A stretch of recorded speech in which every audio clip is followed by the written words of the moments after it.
Welcome to Tackle Talk Live, dedicated to making you a better fisherman.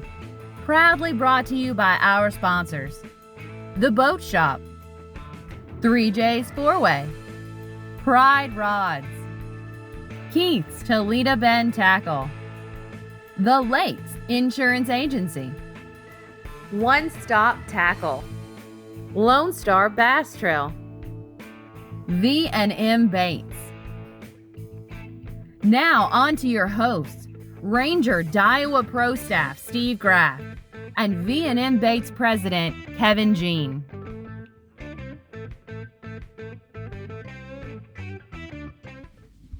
Hello, everybody. Welcome to Tackle Talk Live. I'm Ranger Daiwa Pro Staffer Steve Graff, along with V&M President, CEO, the man himself, the big dog, Kevin Jean.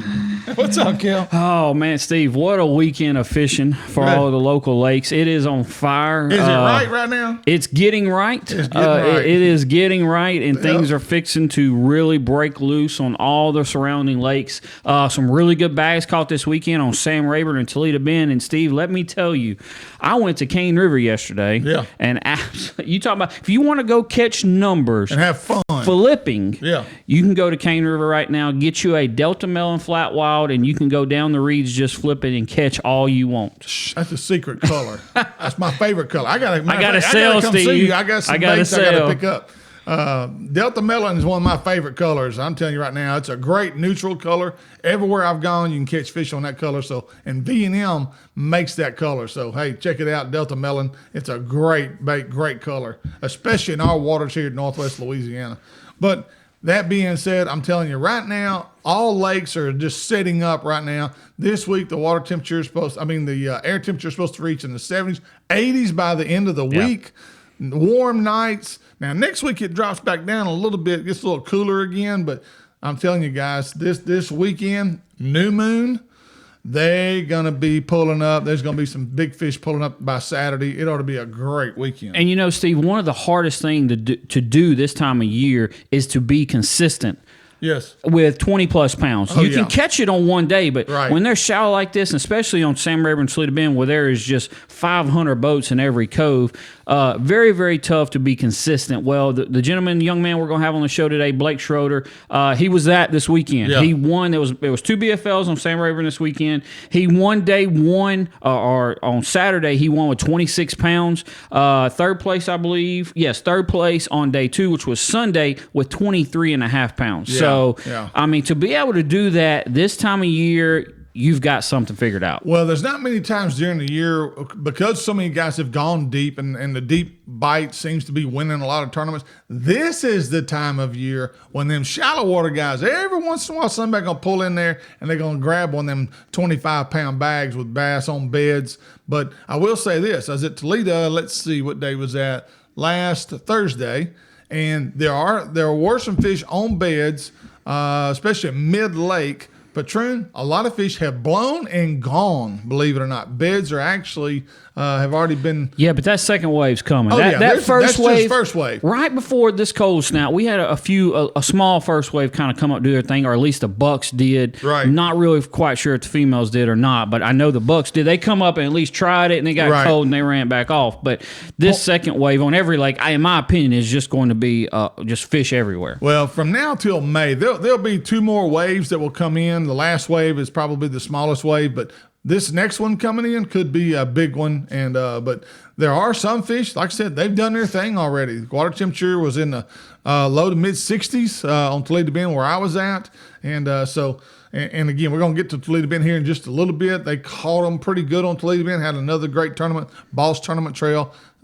Some great anglers in that tournament trail, and they caught the heck out of them. So, but before we get to that, also we're going to have Blake Schroeder on today, as Kevin's already alluded to. We'll get his take on Sam Rayburn, what all's going on there. We're going to give you updates as to what tournament trails have either changed dates, what the new dates are, what's coming up on Rayburn, Toledo Bend, and the surrounding area. So stay tuned for all that. But real quick, we're going to talk our sponsors. And again, guys, we can't say thank you enough for our group of sponsors that we have.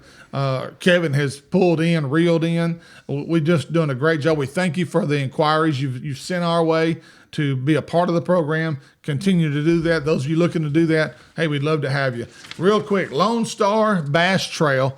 Lone Star Bass Trail, it's an open team series. They have a spring circuit and a fall circuit. We'll do the fall later on in the year, let you know what those dates are.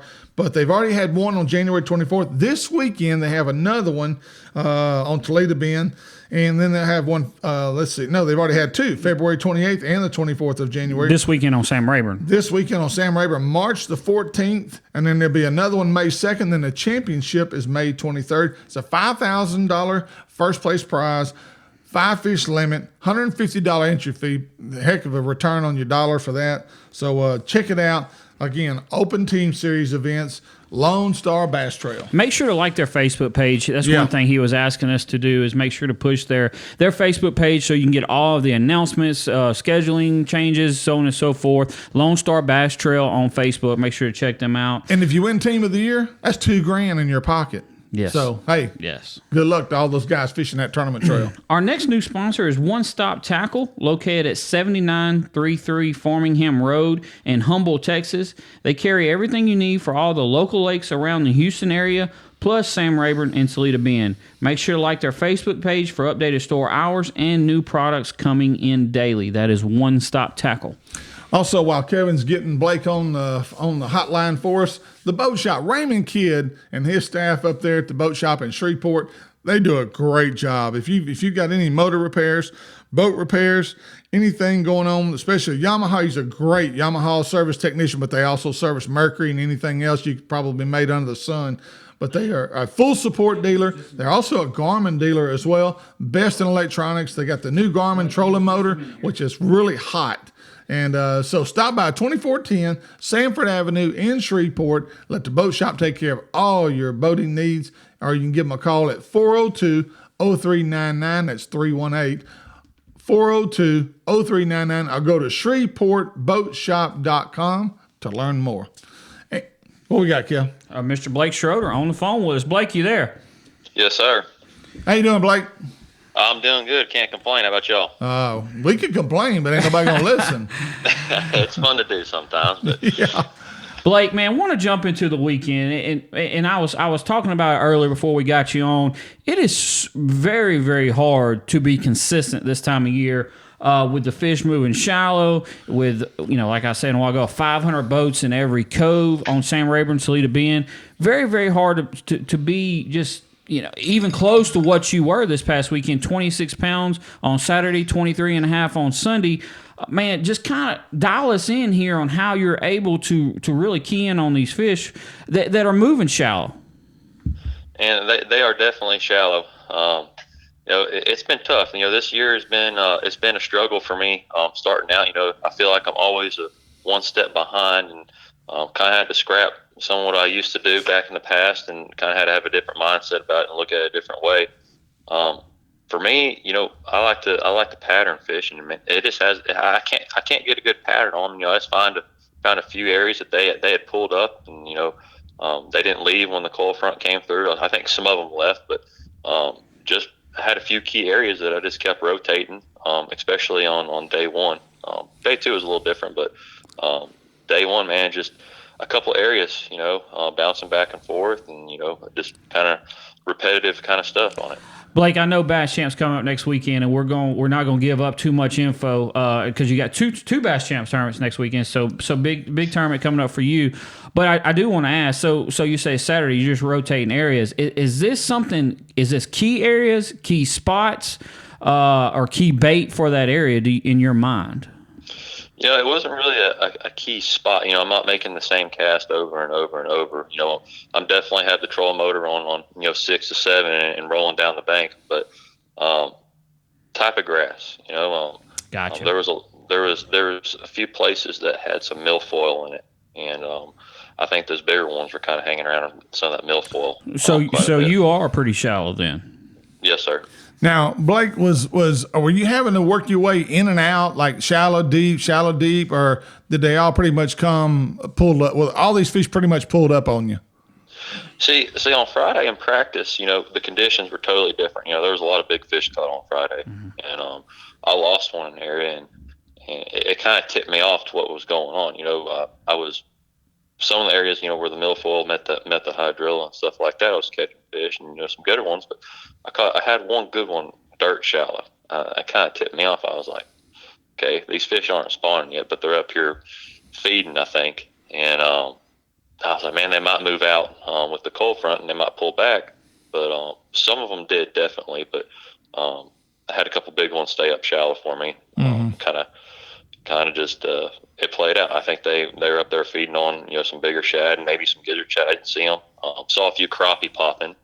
That's always a key sign. Yeah. But that was kind of tipped me off of that, and I just kind of went with it on day one, and it worked out. So day one, 26 pound here. What was your big fish on day one? I had a 9-1. Oh, okay. Wow, that's makes, a good kicker. That makes even day two more impressive. To have a 9, to have a 26 pound bag, and have 23.5 on day two, it makes it even more impressive. Take us through day one. Just timing of catches. I mean, did you catch them all kind of quick, or was it just kind of take you all day to get there? I had one little stretch that I caught them right after it got real cold, and I caught them there. I didn't expect them to be there. Just kind of a do nothing little area, and I pulled up there first thing Saturday morning, and I caught one probably 12 inches. And I was like, oh, well, this is how the day's going to go. And then next cast, I caught a 4-pounder, and then for about another 20 minutes, I didn't catch one. I caught another keeper, and I kind of went against my gut, and I rolled right back through there. Didn't catch one, so I got on the big motor and made about a 10-minute run up the lake above the bridge, and I caught a few more. I caught one. I don't remember how big it was, maybe 3 something. Ran around up there, and then I caught a 6. It just kind of happened slow, and here and there. Like I said, key areas, man, I wasn't catching them like I was on fire or anything like that. It was just one here, one there. Right. But it felt like I could kind of come back through some of those areas sometimes and catch another one. And I caught my big one around 10:30 or so. I caught my big one on a place that I hadn't really even caught a big one in a long time. But it lucked out. It was kind of similar to other places. Had a little bit of mixture of everything up there, and it set up right. It was textbook. Just happened to be there. Well, Blake, tell us overall how the lake is fishing right now. You talked about going above the bridge. We all know that the bass spawn in different stages on different parts of the lake. They work their way north and they work their way down south. Is the entire lake right now pretty much on, or is it mid-lake right now, or is it above the bridge? Give us an idea of kind of what's going on over there.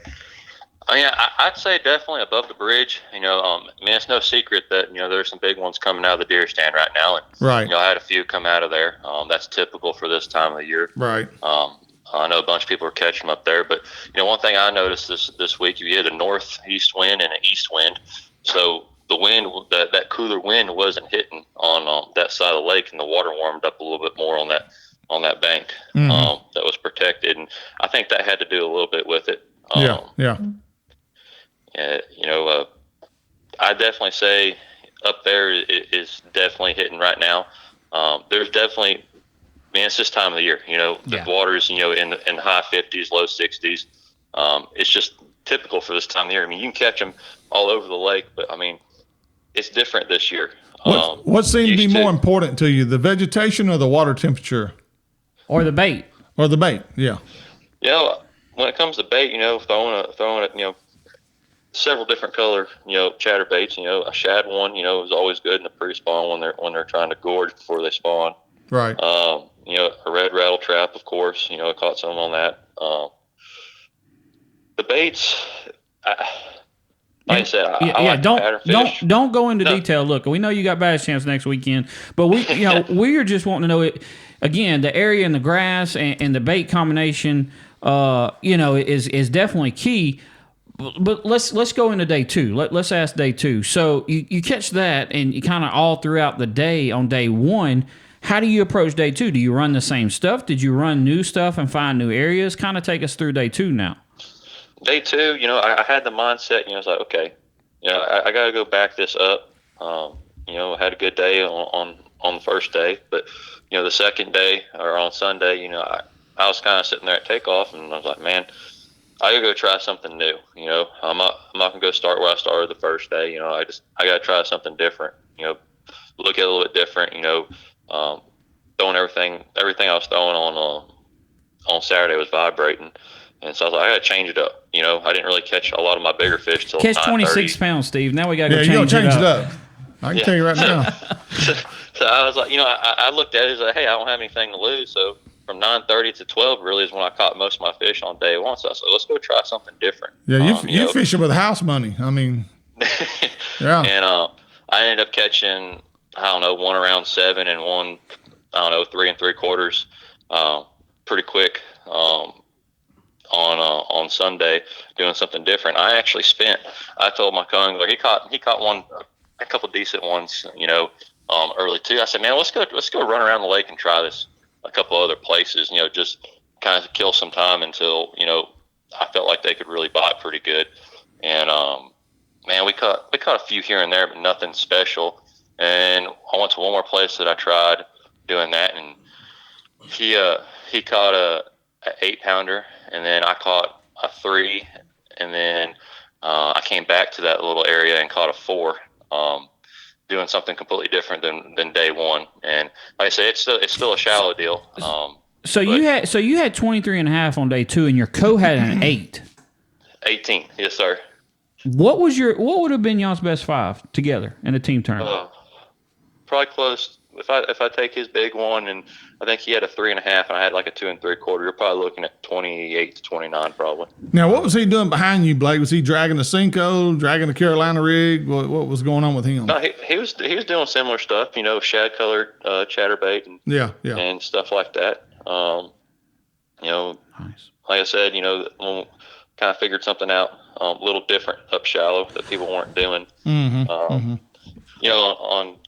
On day 2, I kind of figured something out too. A lot of the areas I was catching, I don't get me wrong, I ran through some of the shallow areas that I caught fish on day 1, and I caught some fish. I caught some good ones doing it too. But I figured out that more people were running through it and not necessarily fishing it. I'm talking about getting on their big motor and just simply idling through it, and some of them were throwing a mud trail behind them, and I just got the feeling like, man, these fish have been spooked out of here. I just kind of got the feeling that they just weren't there anymore. Yeah. And it wasn't because they didn't leave. It was because they kept getting moved around. Because, 1 minute a boat would idle through here, and then 100 yards the other way a boat would idle through there. And too much boat pressure. Yeah. Yep. Yeah. And it wasn't necessarily fishing pressure. Right. Because a lot of people would just fish over them. Right. And, I wasn't too worried about that. But, a lot of, and I'm not saying anyone did anything wrong, man. It was a big, it's just a lot of people on the water. And, I mean, you got to get out of there. You know what I mean? And it's just part of fishing up there. But I think it definitely had an effect on. Well, and plus not just the 200 plus y'all had in your tournament trail, but the BFL, but there's probably no telling what else was going on. Well, and it's March on Sam Rayburn. On Sam Rayburn. So. I mean, everybody and their mama's out there. So Blake, so we know you caught them shallow, and I just want to ask this question for people going the deep bite. I know you like to fish deep as much as anybody. What is that existent anymore? Or, I mean, is there some fish out, some pre-spawners still out to be caught? Or did you not find much of that in practice? Kind of where are we at with that bite?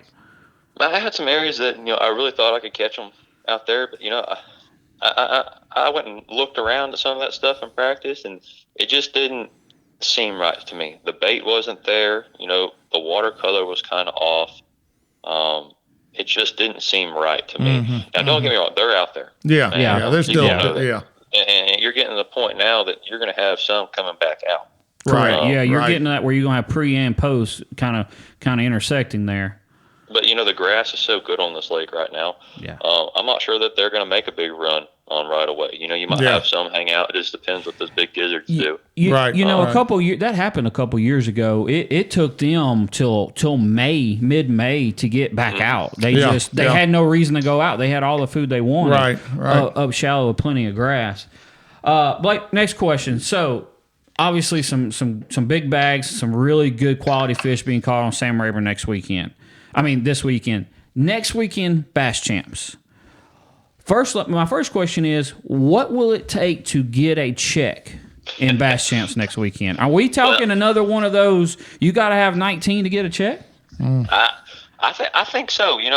I think it's finally going to, like I was talking about, areas. You had to be in an area. Like you catch them on one bait and you feel like, okay, I can pick that up and go from areas of the lake and kind of pattern them. It didn't really work like that for me, areas. But I think it's going to change this week, obviously, and it's going to go from just being patterns and areas to just be the full-on spawn. Right. Yeah. These fish are ready. You got the moon coming. I think tonight is the lowest or is the coldest night, and I think it's like 59 or 60 tonight. Yeah. Every other night's going to be in the mid-60s or 70s at night. Yeah, it's going to happen. It's going to happen. Yeah, this could be the peak of the spawn for especially early spawn. Next week or two, Yeah.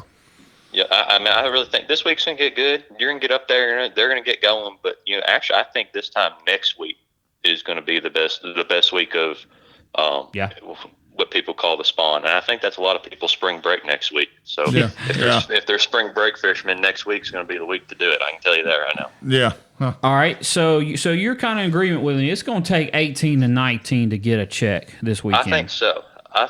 And I think there'll be, I'd say mid-18s to 19. And it wouldn't shock me if it took close to 20 to get a good check, or closer to 20.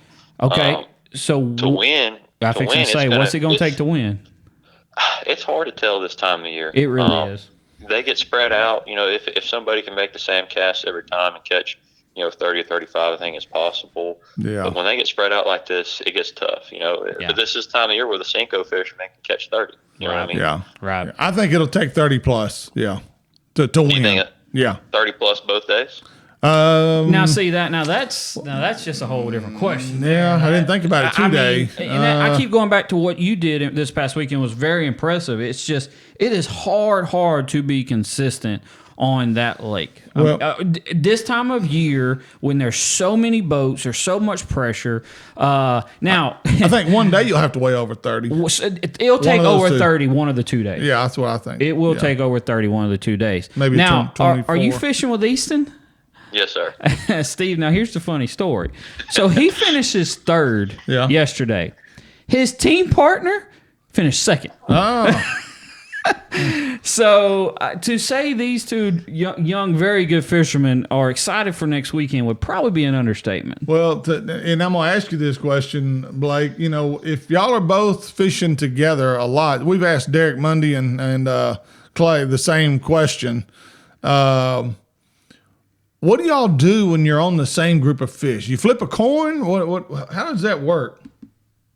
Well, a lot of times, like I said, we're pretty good at pattern fishing. So we kind of talk and we kind of get a game plan together when we're fishing different individual tournaments. And if we get a pattern going, we kind of help each other out. And don't get me wrong, we kind of talk about, hey, well, where do you think you're going to start? What are you going to do? Right. We kind of get a good game plan to where we know we might hit some of the same stuff throughout the day, but we're trying not to make the same milk run at the same time. Yeah, Like I said, we like to kind of help each other out on stuff like that. But the crazy thing is he fished Saturday and Sunday, and out of the 2 days we ran past each other once. Oh wow! So, wow! Yeah, that is. When we talked a little bit, we haven't really sat down and got a game plan for next weekend, but we talked a little bit, and we're fishing the same within a 10-minute boat ride of each other. Yeah. But we're doing similar stuff, but obviously we're doing a little bit different stuff if we didn't see each other in 2 days, and that's pretty hard to do when we fish together and think the same and stuff like that. He had an awesome tournament yesterday. But that's what makes a great team. Yeah, absolutely. Yeah, absolutely. Yeah, that's one thing about us. We don't fish with really anyone else. Right. We just kind of keep to ourselves. If one of us can't make it, we're probably not going to fish. Yeah. Hey, Blake, I'm going to ask you this question. This is off the wall here.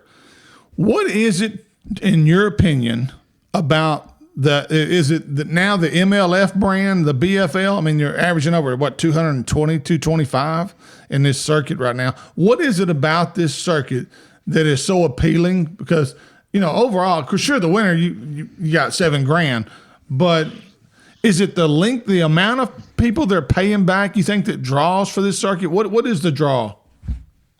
Man, I think it's the entry fee. When I first started, I think I fished my first BFL when I was 18 years old. It was $200 to get in. Now, I think that's what it is right now. I think it's back down to $200. Yeah, it is. It slowly started creeping up. It went from $200 to $220 or $230. Yep. And then $300. And man, it got to be where your guys starting out. It became you're like fishing a bass champs by yourself, same entry fee, and for less pay. And I know their numbers started to hurt a little bit because of that. Yeah. But I think it's the entry fee. You can go practice for a day or two. You get in for $200, and you have a chance at getting a check. You bring up an interesting topic, and I'll bring that up here in a second. But I really think the draw is the schedule. They try to put in good times of the year. You have a tournament for the winter guys, the pre-spawn guys, the spawn guys, and the post-spawn guys. Mm-hmm. It appeals to everybody. It's in a good lake. I'd like to see it go a few other places in Texas. Right. Really be a cowboy division. Maybe go somewhere down. I know I won't drill the numbers. Maybe somewhere in South Texas, Central Texas, or even somewhere like Ray Roberts or something like that. I think would be pretty cool. If they're going to Lake of the Pines this year, you're appealing to the people, the Longview area, Texarkana area. Right. You're starting to draw a different crowd, and I really hope they start to tap into that. But, it's the opportunity for somebody to get out there and fish, something that. Well, you're also qualifying for something. You're trying to qualify for regionals, which will also qualify you for the All-American, which for everybody, and not Blake's level, because he's going on to bigger and better things very, very soon. But for myself, see, it's, that gives me a chance to fish for $100,000, that kind of money when I'm a weekend guy. Yeah, and going to a regional, that's what to me, knowing guys ain't got to travel all the way across the country to go fish a championship. They can go within the 4-state area, basically, right here in the Arklatex region. I think that's also a draw. And it's just the name, BFL. I mean, it's the BFL. It's been the big dog for a long time now, just as kind of Bass Champs is on the team circuit. Right. It's not going anywhere right now. So you got the it's a I guess you call it. I guess the right word would be a pro-am. Correct. Right. I won my first one, I think, in 2017.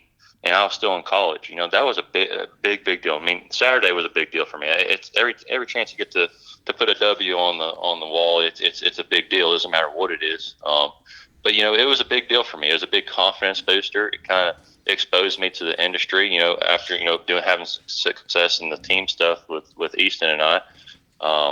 But for the college guys, it's a big deal too. I'll preach to everybody. I'm a big fan of the college fishing. But there's a but to that. It only does so good for you. Correct. I think the best thing about the college fishing is you get to go travel and experience different areas of the nation and learn different ways to fish. And you can apply that back here, believe it or not. You can apply a lot of stuff on Rayburn, Toledo, and lakes in East Texas that have a lot of grass that you picked up something on a rock lake or something like that you can bring back. And that's what I try to tell some of these college guys. Look, do your college stuff. It's awesome. But also try to fish on the BFLs and go make your own decisions. Because that's the biggest thing is making your own decisions. That's true. That's right. I mean, me and Easton, we think a lot alike. We'll be casting, and we both put our hook on the reel, and it's time to go at the same time without even saying anything. We just know, it's time to go. But these guys, the BFLs, these college guys, and even some of the high school guys, get out and fish as a co-angler. Learn how to make your own decisions. That's the best thing. It'll help you as a fisherman too. Well, another thing too, when you fish, even as a boater on even though you're quote the pro in the front, I've learned a lot from some guys fishing behind me out of the back of the boat, because some of them just don't want to take the time to dedicate themselves to go find fish. They don't want to deal with all that. They don't want to run the trolling motor. They just want to get in the boat and go fishing. But there's some really good anglers that you can draw behind you that you'll learn something from. Yeah, and I have to say, I give a shout out to my two co-anglers this weekend. They were both fantastic guys. I enjoyed fishing with both of them. This is a thing, you get to meet a lot of cool people doing this too. You have some sour apples in there, but they teach you something too. Believe it or not. Yeah, we've all drawn those guys. Yeah. Well, Blake, man, congrats. I mean, congrats again on the weekend. A heck of a weekend for you, and best of luck. Good luck next weekend, and hopefully we'll have you or Easton on next weekend after coming home with a W from Bass Champs. Hey, we're gonna give it a heck, man, and I appreciate y'all having me. And, all right. I hope y'all have a good one. Thank you, Blake. Appreciate you, man. Yes, sir. All right, Blake Schroeder. There you heard it, direct from the man who finished first and third in 2 days. So it's a pretty good weekend. Yeah, to say they have something figured out, I think is an understatement. When your team partner weighs in 25.14, you weigh in 23.08 on day 2. They've got something figured out, whether it's kind of grass, kind of what he was alluding to, or a mix, or a hard spot in the grass to a bait. Yeah. But that it's just. To do it shallow, to be able to do it shallow with the amount of boats on Sam Rayburn, my goodness, makes it real special what he's got going on, no doubt about it. I mean, between him and Easton, they won $12,000 this weekend. Yeah, that's pretty good weekend. Yeah, that's not bad. There's a lot up for grabs next weekend too. Yeah. So. And again, one guy we haven't mentioned, Jonathan Johnson. Congratulations to Jonathan. He won. I think that was on Sunday. He won with 30 pounds, 5 ounces. And they must have had some guys, not as many in the second tournament, because 7,000 was the first place prize. On 6,000 was for Sunday. So some guys probably dropped out that maybe wasn't on nothing. Had a hard time figuring them out. But anyway, and there was a little bit of, I think, a little resentment from some guys that they were mad because they didn't put one of them back on Toledo. And, again, guys, we've talked about this on this program especially. You got to put yourself in these tournament directors' shoes and understand that it is hard to reschedule an event. And that's why they do it the way they do it, back-to-back days. It is what it is. Maybe next year it's the other way around. Maybe both of them are on Toledo Bend. Who knows? But anyway, be patient with these guys that are running these tournament trails, because my hat's off to them. It's a tough job. All right, Kel. And talking about the BFL results, there is some big fish being caught right now, some good stringers, but it also only took 11 pounds to get a check. Now, saying that, they paid down to 69th place, which is, we've talked about, we see it as a negative with the BFLs. Right. 53 on day 2 they paid. So Correct. So, both tournaments was 11. It took 11 pounds to get a check. So, they're still, not everybody's catching them. Not everybody always can. But, next weekend for champs, I really believe it's going to be, what was that, a year or two ago that it took 20, you had to have 20 pounds on Rayburn to get a check? I think it was 2 years ago. Yeah. I think it's going to be close to that again this weekend with the number of guys, the number of good sticks, local hammers on Sam Rayburn. Yeah. I think the first day especially, it's going to take 18, 19 to get a check. And I've heard the complaints from guys that, man, they pay too many people. Well, looking at just like Sunday, 41st through 53rd was $150. Okay. Now, from an angler's perspective, that's not necessarily always at the top, maybe not in the top 10. There's guys fishing this that they know they'll never be a top 10 guy. They're fishing because they love to compete. That $150 does help pay for their gas, if nothing else, pays for their gas or maybe their room. And so you got to look at, and again, as a tournament director, you got to look at what's best for the whole circuit, not 10% of the circuit. And that's what makes great circuits what they are. I think the farther down you can pay out, the more participation you're going to have. Yeah, it does. Now, obviously, it's working because they've got the biggest individual circuit around. Exactly. So something's working. I think it's important. But anyway, all right, moving right along. And we still got some more sponsors to cover, Steve. We don't want to leave the rest of our sponsors out here. 3J's Fourway and Cypress Knee Outdoors, just located right here south of Natchitoches on Highway 1. Got all the tackle, crappie fishing, hunting supplies, guns, ammo, deli, great food, great place to stop in and get your deli on the way to Toledo Bend. If you're coming from South Alexandria on I-49 coming up, it's the, what exit is 127. 127, right there before you get to Natchitoches. You can stop in, get all your fishing tackle, get your ice, get you some food before you get on the road, headed up to Natchitoches or headed across to Toledo Bend for all you guys coming up 49. Stop in, check out 3J's Fourway and Cypress Knee Outdoors. And Pride Rides. Want to thank these guys over there in Montgomery, Texas. The finest rides ever made. Mr. Billy Kistler constructs these with the finest North Fork composite blanks by Gary Loomis. They carry all of your freshwater, saltwater applications for spinning and casting rods. Got a rod for every condition, every situation you want. Pride rods, they definitely pass the eye test, but they also surpass the test of performance even more when you use them out on the water. So stop by your local tackle store, pick one of these up, or simply ask about Pride rods. You can also go online, priderods.com, or call 832-418-6040, 832-418-6040. You can even call 936-697-4149. Keys Toledo Bend Tackle, located at 6302 State Highway 21 East, right there in Hemp Hill, Texas. Soon as you go across Pendleton Bridge, it'll be on your left. You go across Pendleton Bridge, coming up on Carice Creek Boat Ramp, right there at the public boat ramp. Keys Toledo Bend Tackle, located there. On your left, if you're coming from Louisiana. Guys, got any and everything you need or want for Sam Rayburn Toledo Bend, and got probably the best inventory around. I will say that about Keith. He stays on the phone, stays booking orders so he can have plenty of product available for all of you guys. Trust me, because if he gets down to below 5 on a peg, he's calling me, giving me a heart attack because he wants it there. He wants it on his peg. Him and Ben Matsubu can give you a fishing report, kind of get you up to date with everything going on in Toledo Bend, or Sam Rayburn. Yeah. So whether your trip calls for bass fishing, white perch tackle, catfish bait, or his ultimate fighting shiner, Keith has you covered. Also, before we get to Toledo Bend results from this past weekend, the Lakes Insurance Agency, independent insurance agency, taking care of Texans insurance for over 25 years, offering auto, homeowners, boat, recreational, vehicle, life, health, commercial insurance. They've got it all. Clark Moore is the local guide and the owner of the Lakes Insurance Agency, who understands your insurance needs as a boat owner and wants to be your go-to guy for all your insurance needs. Give them a call right there in Nacogdoches, Texas at 936-205-4467, 936-205-4467. Steve, Toledo Bend starting to heat up. Finally, it is getting right.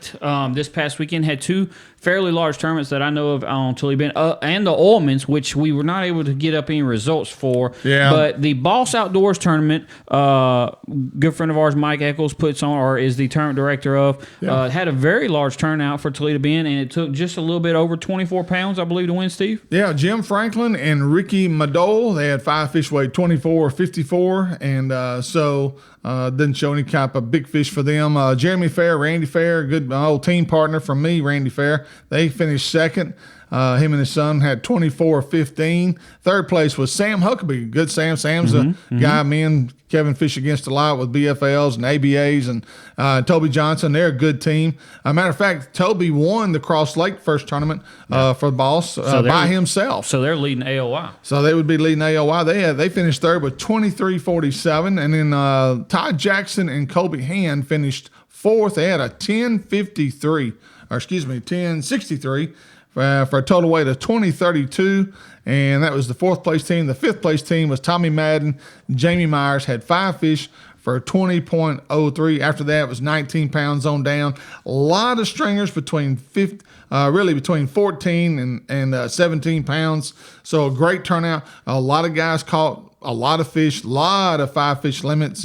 And so congratulations to those guys that participated in that. Boss Tournament Trail may be one of the best locally run and locally sponsored tournament trail, team trails you will ever fish anywhere in the South. And Mike Eccles and Bayou Outdoor Super Center do a great job. And this year, they're not giving away boats. To me, they're doing something even better. They're giving away the money.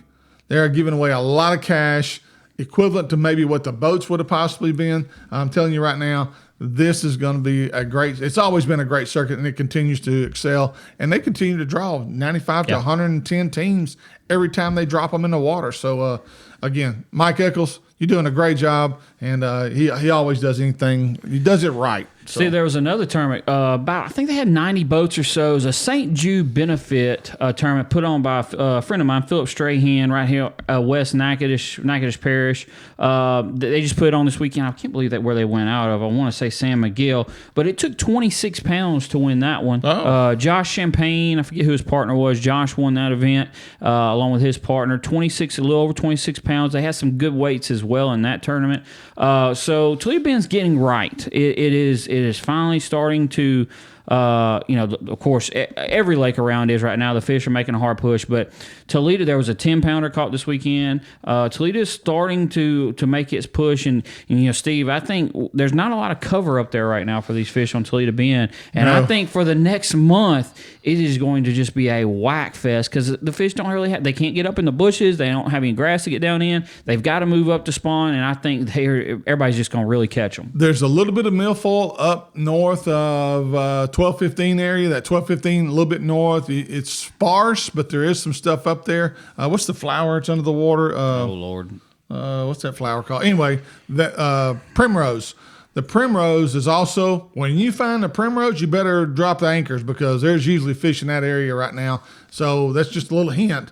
If you find any vegetation like the primrose or any type of coontail or anything like that, you better drop anchor because there's fish there. That's where the fish are being caught right now, it seems like. So, and again, mid-lake, on up for sure. It's on right now over at Toledo Bend. Yeah, it is. So, and next weekend the Despino Tire Tournament is having its annual tournament out of Cypress Bend. Outlaw Outdoors is actually putting that on for him, so that'd be a really good event. Outlaw Outdoors is first time to ever come do a tournament off of Sam Rayburn, two in their very first tournament to ever do it at Toledo Bend. Yeah. Glad Randy Despino got them guys involved. They run an excellent tournament. But I really think it's going, just like Sam Rayburn, it's going to take a mega bag to win Despino next weekend. You're right. I think some sight fishing will definitely play in down south. It's going to take.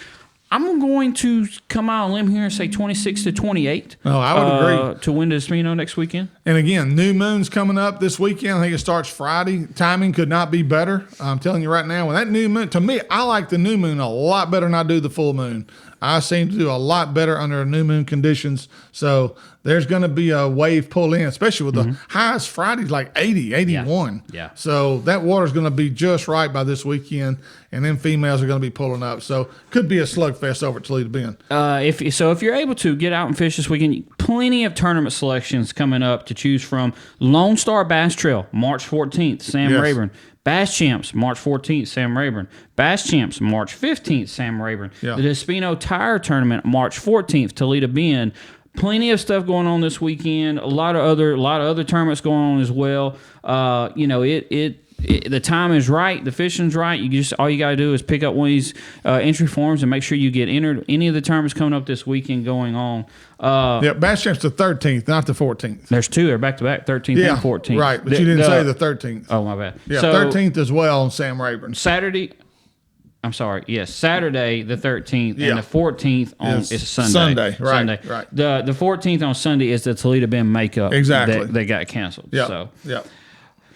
Anyway, so a lot going on. How you said Bass Cash Bash 2. Get registered. Yeah. Oh, dude. Yes. If Get registered. You got to be crazy or just not very intelligent if you're not signing up for Bass Cash. Last week on Major League Fishing, two guys caught tag fish. One of them was Randy Howe, and the other one was Alton Jones Jr. And I'm telling you right now, Marty Stone, I know you probably watch our show every week, Marty. Thank you for watching our show. But if you're watching, Marty, you did a great job of breaking down Bass Cash Bash. P.D. Vinson couldn't say thank you more. You did a great job. That was as good a PR for Bass Cash Bash. If you didn't see it, folks, I'm telling you, two guys on Major League Tournament during the event caught tag fish, and they didn't know what they were. But as the program was continuing to play out live, they did some investigating. Marty Stone and them broke it down. So let me tell the story. Tell the story. So I'm at the warehouse working, V&M warehouse. We're trying to get some orders out, so on and so forth. Nick LeBrun calls me. He's like, dude, did you see Alton Jones Jr. just catch the tag? I said, no, I didn't know what you're talking about. He's like, go on, check it out. So I run in my office, pull up the MLF Live, and they're kind of starting to talk about it. Well, I have Marty Stone's number from when he was a guest on the show last year. Yeah. So I text Marty. I'm like, man, I said, it's the tag he caught, here it is. Here's what it turns out. Long story short, Marty calls me back during their break. He's like, give me all the info on this. I want to talk about it, so on and so forth. Marty actually gave a Tackle Talk Live a little shout out. Got a little PR. We got some PR. And just really broke down Bass Cash Bash when I called PD Vincent up Say, look, you need to jump on live real quick. Steve, I think he was in tears. Yeah. I had already texted him immediately when he called it. Yeah. And he was so excited he couldn't believe it. I mean, for something PD started here locally on Toledo Bend to grow to what it has grown into, to be a national tournament trail now, to getting live coverage on MLF and BASS. Hats off to him, to a job well done, no doubt about it. Yep. Also, ABA's got some events coming up, not this coming weekend, but the 20th. The Bob Stanley East Texas Division will be headed for Bob Stanley. They will make up the Lake of the Pines event that was held February 27th that was canceled. Something about Corps of Engineers. Anyway, whatever it was, they'll reschedule that event later on. A great place to go is Lake of the Pines. Also, we've got the Solo Top 150 ABA Pro Tour coming out. It's the second one of those, and that'll be, let's see here, March 27th. Let's see here, March 27th and 26th and 27th, Friday and a Saturday. So that'll be coming up, and you can start pre-fishing for that on the 24th. I believe that's a Monday. So looking forward to going over there, and that's at Sam Rayburn. That'll be event number 2 before we head to Eufaula, Oklahoma for event number 3. So again, thank you. We can't say thank you enough for joining us today. We really appreciate each and every one of y'all, and continue to spread the word. Let your buddies know about us, and we're going to try to give you information that will help you, especially on our area lakes, East Texas, Sam Rayburn, Toledo Bend. That's our main focus, of course. But as Kevin alluded to, he gave you good info. You guys fishing Cane River, I'm telling you, it is on Cane River right now. So, but it doesn't matter if it's white perch. White perch are pulling up on the bank on Sibley as we speak right now. So there's a lot of people like to come to Sibley Lake and fish for white perch. They are pulling up as we're doing the broadcast. So. Thank you. Looking forward to seeing you guys again next week. And Kevin, anything else? Good luck to everybody fishing next weekend. All the tournaments coming up. And if you're looking for one to fish, don't forget to check out Lone Star Bass Trail and make sure to like his Facebook page. Yeah, and Despino Tire. Great event with a great contribution going to Children's Miracle Network. Randy Despino, thank you, sir. You're doing a wonderful job with that. Till next week, if you want to continue to catch a lot of fish and the big fish, you got to watch Tackle Talk Live. Have a good week.